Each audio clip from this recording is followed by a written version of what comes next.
श्री सतगुरुदेव भगवान दादा गुरु महाराज की जय। कृष्ण कन्हैया लाल की जय। राधे रानी की जय। आंखें बंद कर लीजिए। ध्यान अपने इष्ट देव के श्री चरण कमलों में लगाएंगे और हर श्वास श्वास के साथ सुमिरन करते जाएंगे और सभी ये भान जरूर करेंगे कि हमारे इष्ट देव, हमारे भगवान हमारे साथ ही विराजमान हैं और हम दर्शन दीदार कर रहे हैं और सुंदर वचनों का रसपान कर रहे हैं। नवम स्कंद चल रहा है। आगे का प्रसंग श्रवण करेंगे। भरत मिलाप से आगे का प्रसंग। हरे रामा रामा रामा हरे हरे, हरे कृष्णा कृष्णा कृष्णा हरे हरे। कल हमने श्रवण किया था कि लक्ष्मण को आया हुआ देखकर राम ने उनसे पूछा, तुम्हें तो अपनी भाभी की रक्षा के लिए वहीं रहने को कहा था, यहाँ क्यों आए हो? तो लक्ष्मण जी ने कहा, मैं तो वहीं रहना चाहता था, किंतु भाभी के आग्रह के कारण आना पड़ा और उन्होंने बड़े भाई से सारी बात सुनाई। रामचंद्र की सेवा करना बड़ा कठिन है। लक्ष्मण से राम ने कहा, अगले जन्म में मैं तेरी सेवा करने के लिए आऊंगा। लक्ष्मण का दूसरा जन्म हुआ तो बलराम थे। कृष्ण और बलराम, कृष्ण जी श्री राम जी का रूप और लक्ष्मण बलराम जी का। तो दोनों भाई आश्रम पर वापस लौटे। देखा तो सीता का कोई पता ही नहीं था। एकनाथ जी ने सीता वियोग का वर्णन बड़ा धीरज देते हुए वो समझा रहे हैं और बड़ा अच्छा वर्णन किया है। राम जी सीते सीते पुकारते हुए विलाप करने लगे तो लक्ष्मण उन्हें बार बार धीरज देते हुए समझा रहे थे। तो राम कहते हैं, यह धरती मेरी सासू है। जब भी वहीं दृष्टि जाती है तो मानो वह मुझे कोसती है, क्योंकि सीता जी धरती में से पैदा हुई थी। तो अपनी पत्नी की रक्षा के लिए करने की यदि तुम में शक्ति ही नहीं थी तो विवाह ही क्यों किया था? आकाश की ओर दृष्टि जाती है तो मानो भगवान सूर्य नारायण दुख से कहते हैं कि मेरे कुल में वह कैसा कुपुत्र जन्मा जो अपनी पत्नी की भी रक्षा न कर सका यानी अपने आप को ही कोसते हैं। तो दोनों भाई सीता को ढूंढते हुए घूम रहे थे कि एक स्थान पर वापस घायल जटायु को देखा।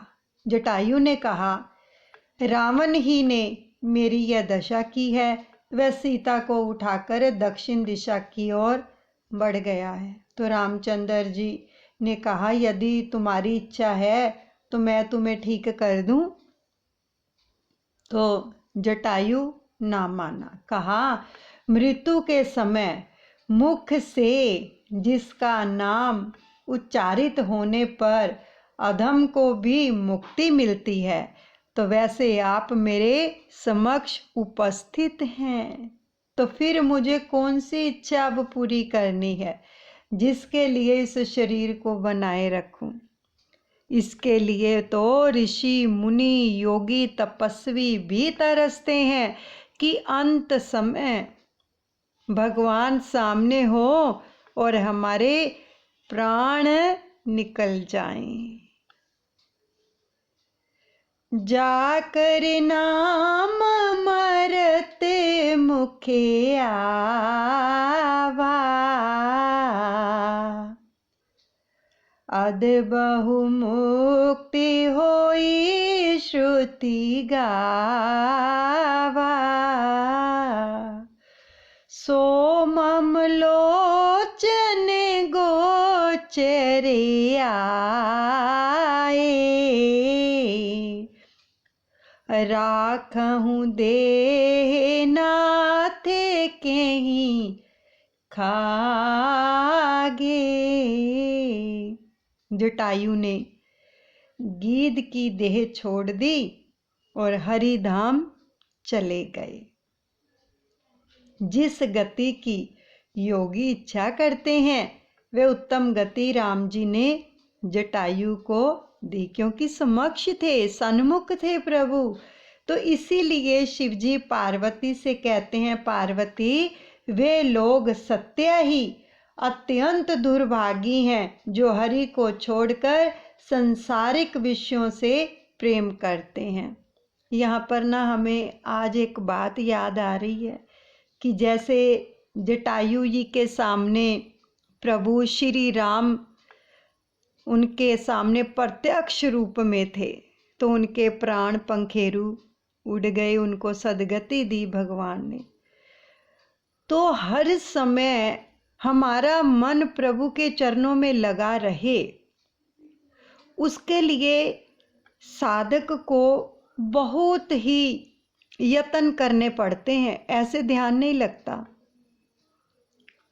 आज हमें याद आ रहा है और प्रभु ने याद दिलाया है कि जब इंसान की मृत्यु होती है तो उसके सामने क्या हम रखते हैं, क्या होता है, ये बहुत ज़्यादा मायने रखता है। जब हमारे मामा जी इस शरीर को छोड़ रहे थे तब हमने देखा था, हम जब जब भी जाते थे ना वहाँ पर, तो उनका जो रूम था ना, उस रूम के अंदर किसी का भी फोटो नहीं था, केवल भगवान के चित्रों से उनका रूम भरा पड़ा था। भगवान के चित्रों से ही उनके दीवारों के ऊपर पूरा कमरा भरा पड़ा था। आज पता चला कि जब मृत्यु आई तो उनका ध्यान जो था दीवार पर लगे हुए भगवान के स्वरूप की तरफ था। तो इसलिए हमें अपने इर्द गिर्द जिस कमरे में हम भी रहते हैं वहाँ भगवान के चित्र जरूर होने चाहिए, कि हमारी आँख जब भी दर्शन करे तो किसका दर्शन करे, भगवान का दर्शन करे। इसका बहुत प्रभाव पड़ता है इन चीज़ों का, कोई पास हो या ना हो, दुख के समय, विपत्ति के समय ध्यान जाता है, भगवान की याद आती है। और कभी खुशी की बात भी होती है तो भी फिर भगवान की तरफ ध्यान जाता है, तो शीश झुकता है कि प्रभु तेरा धन्यवाद है, तू हर पल हर क्षण मेरे साथ है। विपत्ति है तो भी तू हर पल हर क्षण मेरे साथ है। इसलिए अपने रूम के अंदर भगवान का चित्र जरूर लगाएं ताकि दृष्टि पड़ती रहे, आते जाते, सोते जागते, बैठते उठते, खाते पीते, कि दृष्टि पड़े तो भगवान के दर्शन हो। हम भी जो कुछ करें तो उनकी दृष्टि हमारे ऊपर रहे। तो बहुत सारे लोग हैं जो अपने हर रूम के अंदर, यहाँ तक कि रसोई गृह के अंदर भी, हर जगह पर उनके घरों में भगवान का चित्र जरूर ही स्थापित होता है, चाहे दीवार पर कहीं भी, मतलब कि उनको दर्शन होते रहें बस हर समय, चाहे किसी रूम में जाएं, रसोई गृह में जाएं, लेकिन भगवान के दर्शन ही पाएं। तो ये चीज़ें हमें भगवान से जोड़ती हैं। अगर हमारे रूम में भगवान के चित्र नहीं होंगे तो कुछ कुछ और लगा रखेगा, ऊर्जा भी वैसी आएगी और ध्यान भी बार बार उधर ही जाएगा, है ना। बच्चों के रूम में भी भगवान के चित्र जरूर होने चाहिए ताकि उनको भी ऊर्जा मिलती रहे। बच्चों को सिखाओ, देखो अगर कुछ गलत देखोगे भगवान जी आपको देख रहे हैं। मोबाइल चलाते हैं ना बच्चे, बोलो अगर कुछ गलत देखोगे, हम चाहे इधर उधर हों लेकिन वो आपके सामने है, साक्षात उनकी दृष्टि आप पर पड़ रही है। इसलिए सात्विक विचार रखना। कितनी ज़्यादा हमें भगवान से सहायता मिलती है, कितनी ऊर्जा मिलती, इसलिए ज़रूर लगाएं हर कमरे के अंदर, ताकि ऊर्जा पॉजिटिव ऊर्जा रहे। नेगेटिव ऊर्जा नहीं आती है, जहाँ भगवान के चित्र भी लगे होते हैं तो भाग जाती है नेगेटिव ऊर्जा। तो इसलिए शिव जी पार्वती से कहते हैं, पार्वती वे लोग सत्य ही अत्यंत दुर्भागी हैं जो हरि को छोड़कर संसारिक विषयों से प्रेम करते हैं। सुनहु उमा ते लोगे अभागो, हरि तजि होहि विषय अनुरागी। वहां से वे शबरी की कुटिया पर आए प्रभु राम जी। यह शबरी अगले जन्म में किसी राजा की रानी थी और वह धन से तो सेवा कर सकती थी किंतु तन से नहीं कर सकती थी। तो एक समय वह प्रयागराज गई, वहाँ कई महात्माओं से मिलना हुआ। अगले जन्म में किसी सच्चे संत से सत्संग हो, ऐसी इच्छा करते हुए उसने त्रिवेणी में आत्म विसर्जन कर दिया। तो उसी रानी का भील जाति में शबरी के रूप में जन्म हुआ। तो शबरी के विवाह का दिन आया, उसके पिता ने भोजन देने के लिए तैयारी की। बहुत सी बकरियां भी लाई गई जिनसे मांस का भी उपयोग किया जाना था। तो शबरी ने सोचा मेरे कारण ही तो यह हिंसा होने जा रही है, नहीं नहीं ऐसा नहीं होना चाहिए। उसने मध्य रात्रि के समय घर ही छोड़ दिया और शबरी पंपा सरोवर के किनारे आई और मतंग ऋषि के आश्रम के निकट रहने लगी। यह सत्संग ऋषि वर्ष में एक हाथी का शिकार करते थे और उसके मांस का भक्षण करते हुए सारा वर्ष बिताते थे। तो अन्य ऋषि उनकी निंदा करते तो वे कहते आप तो कई जीवों की हत्या करते हैं, जबकि मैं तो वर्ष में मात्र एक ही जीव की हत्या करता हूँ। शबरी वहाँ आई, सारा दिन किसी वृक्ष पर के नीचे बैठी रहती और रात के समय संतों की सेवा करती थी। रात के समय सत्कर्मों की प्रसिद्धि से पुण्य नष्ट, सत्कर्मों की प्रसिद्धि से पुण्य नष्ट हो जाता है। किसी को दिखाने के लिए नहीं, भगवान को प्रसन्न करने के लिए ही सेवा करो। कोई भी सेवा करो, कहते हैं ना कि जब दान भी दो, एक से दो दूसरे हाथ को पता भी ना चले। ऐसे सेवा भी करनी चाहिए, किसी को दिखाकर नहीं, गुप्त। तो जिस मार्ग से ऋषि मुनि स्नानार्थ जाते थे, उस मार्ग की सफाई रात्रि के समय शबरी कर देती थी। वो सो रहे होते थे, जब भजन पर बैठे होते थे, रात को कोई बाहर नहीं होता था, उस रास्ते को साफ कर देती थी, किसी को पता भी ना चले। तो किसी को पता नहीं चलता ऐसे। उससे मतंग ऋषि जो थे पूछा कि तू कौन सी जाति की है। शबरी ने सच्ची बात ही कह दी कि वह किरात कन्या है। मतंग ऋषि ने सोचा कि यह हीन जाति की है किंतु हीन कर्मा नहीं है। उन्होंने कहा पुत्री तुम मेरे आश्रम में ही रहना। शबरी शुद्ध थी, फिर भी लोग निंदा करते थे कि शबरी होकर भी भील कन्या को अपने पास रखा है। तो ऋषि ने उसे राम मंत्र की दीक्षा दी। एक दिन मतंग ऋषि ब्रह्मलोक में जाने की तैयारी करने लगे तो शबरी को बड़ा ही दुख हुआ। वह कहने लगी पिताजी आप मत जाइए, आप चले जाएंगे तो मेरा क्या होगा। ऋषि ने कहा मैंने तुम्हें राम मंत्र की दीक्षा दी है, श्रद्धा रखना, एक ना एक दिन तेरी कुटिया में रामचंद्र का आगमन होगा। कब आएंगे वह तो मैं भी नहीं जानता, किंतु अयोध्या में तो उनका परकाट्य हो चुका है। जप तप दान तीर्थ आदि सब कुछ करने पर यदि किसी सच्चे संत की कृपा ना होगी तब तक भक्ति सफल नहीं होती। वैष्णव आशा में ही जीते हैं कि मेरे प्रभु मुझे अपनाएंगे। बड़े उत्साह से सेवा स्मरण करते रहो, मन ना लगे तो सतत सत्य कर्म करो। शबरी को श्रद्धा थी कि राम कभी तो आएंगे ही। वह वन में से बेर आदि फल ले आती थी और सारा दिन प्रतीक्षा करती थी और शाम को ही खाती थी। वह सोचती थी कि मैं पापनी हूँ, तभी तो वे मेरे यहाँ आते नहीं हैं। राम की प्रतीक्षा करते करते अब तो वह वृद्धा हो गई यानी बुढ़ापा आ गया। फिर भी वह उसी आशा में जो थी जी रही थी। मेरे गुरुजी ने कहा है ना, राम जी के लिए लाए गए फल वह ऋषि कुमारों में बांट देती थी। घट घट में राम बसा है।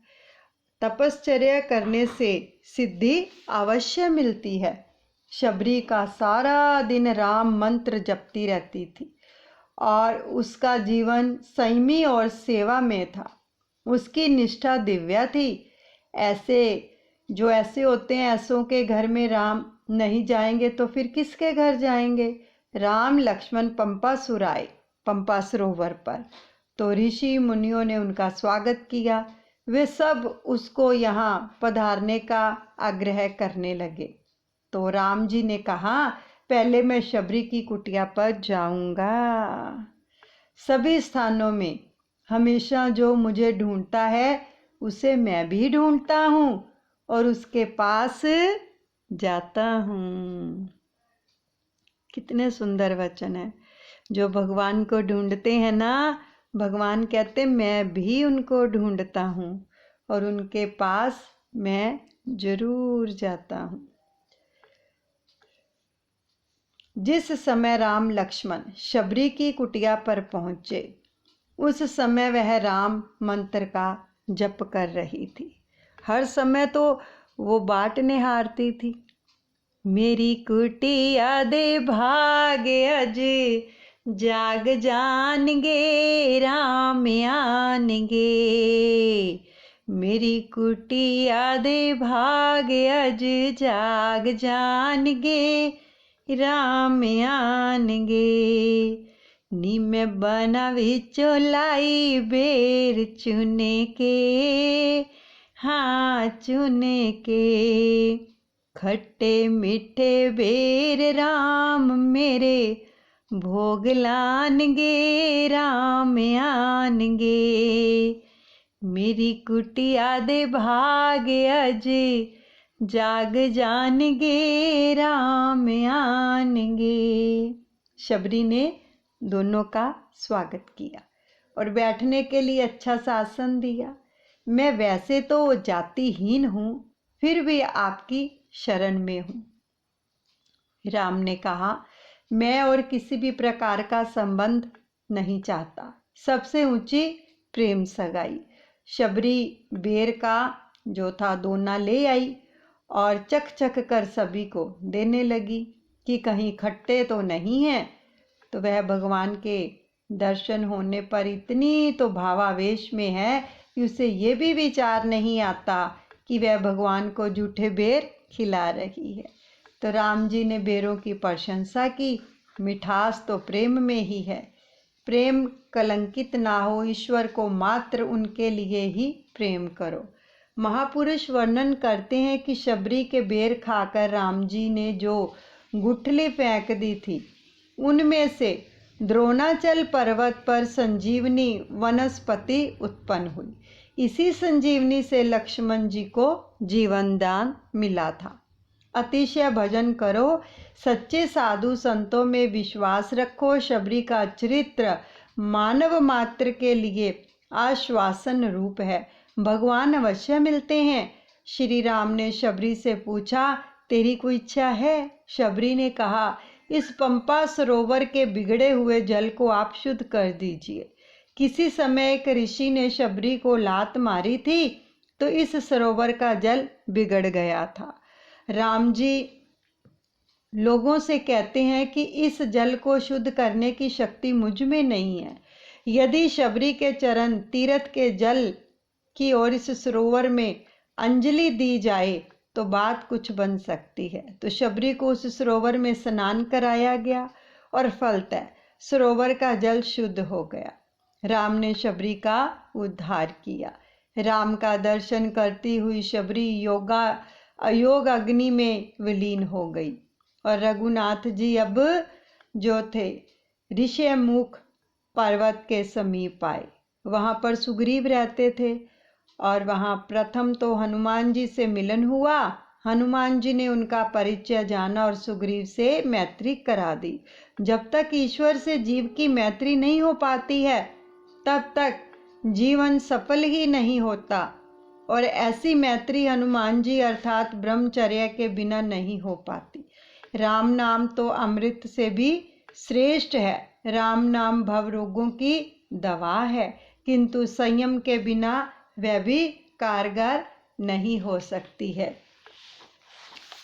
तो हर समय प्रभु से प्रार्थना भी करनी चाहिए। राम नाम सो सभी कहें,